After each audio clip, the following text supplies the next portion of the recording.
महाराष्ट्रात 15 ऑगस्ट ते 29 ऑगस्ट या दरम्यान हवामानाचा अंदाज नेमका कसा असणार आहे पाहूया। महाराष्ट्रातील शेतकरी, रहिवासी आणि पर्यटकांसाठी पंजाब डक यांनी 15 ऑगस्ट ते 29 ऑगस्ट 2025 या कालावधीत हवामानाचा अंदाज दिलेला महत्त्वाचा ठरू शकतो।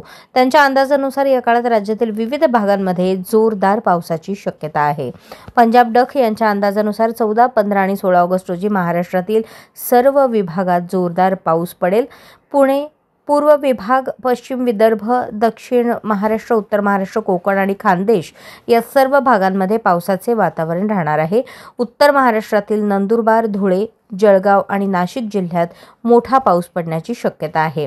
17, 18, 19 ऑगस्ट दरम्यानही मोठ्या प्रमाणात पाऊस सुरू राहील।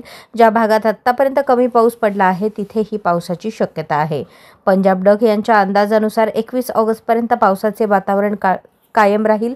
शेतकरी आणि रहिवाशांनी आवश्यक ती काळजी घेणे महत्त्वाचे आहे। 21 ऑगस्ट नंतर 22, 23, 24 ऑगस्ट रोजी सूर्यप्रकाशाची शक्यता आहे। हे दिवस थोड्या विश्रांतीसाठी योग्य राहू शकतात।